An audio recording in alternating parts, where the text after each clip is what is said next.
Welcome to the world of horror and terrifying nightmares. If you're a fan of stories that grip you with fear, where the lines between reality and the unimaginable blur, then you're in the right place. Today, I'll share with you a personal nightmare that haunted me for days. Join me as we dive into a dark journey, where the past meets the present and dreams turn into nightmares that you can't escape. Let's begin. When I was a young child, my family and I lived in a rough neighborhood in Miami. It was a place filled with dark memories and strange fears that lingered in my mind. Even as a little kid, I lived there with my mom and my twin sisters, who were both 4 years old at the time. I was 5 when we left that neighborhood, leaving those memories behind, or so I thought. But as I would soon realize, some places never truly let you go. In a recent nightmare, I found myself back in that old neighborhood. But this time, it wasn't just any ordinary neighborhood. It was completely fenced off from the rest of the city by a tall, imposing metal gate. There were no clear entrances, just a narrow and eerie hallway leading to the inside. For some strange reason, I was there with my family, and a kid from my current school was standing there with us by the gate. We entered the neighborhood, and everything was run down and broken.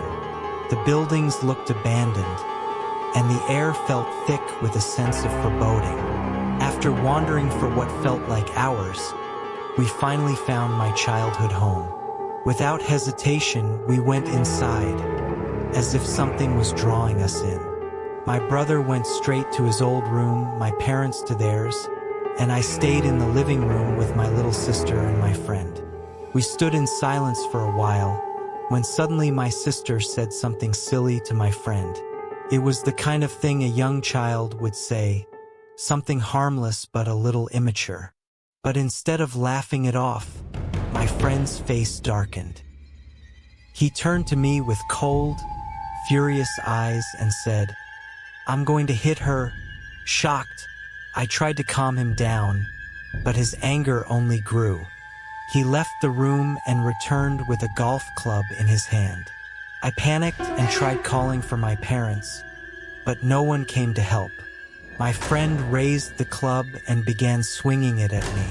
I took 3 brutal hits, all while trying to protect my little sister.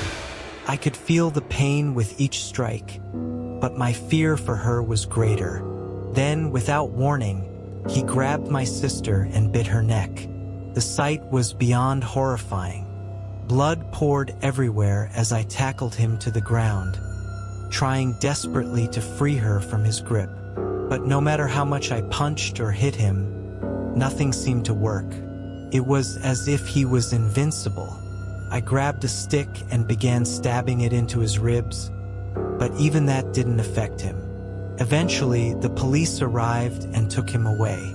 I'll never forget the look in his eyes as they dragged him out of the house. Pure hatred, something so dark it sent chills down my spine. We stayed in that house for years after the incident, but the memory of that day never left me. One day, as I was watching the news on a TV that seemed to appear out of nowhere, I saw a report about my friend. It said that he had lost his mind in prison, staying in a dark cell for days without seeing the light. He had even carved a smile into his own face. At the end of the broadcast, they mentioned that he had recently disappeared from his cell. My heart sank, and I knew right then and there that he was coming for me. Fear consumed me, and I grabbed a knife, thinking that ending my life would be better than facing him again. But just as I was about to do it, I felt something behind me. Slowly, I turned around, and there he was. His skin was pale, almost ghostly white, and he wore all black. His face was twisted into a bloody smile. He screamed at me, "Suicide," and with one swift motion, he slit my throat. I woke up in a cold sweat, my heart racing, and it felt so real that I couldn't shake the terror. The next day at school, seeing that same friend made the nightmare feel even more real. I couldn't forget the look in his eyes from the dream. It reminded me of something I had seen before, the eerie, disturbing image of Jeff the killer. But I knew that what I had experienced was something far worse.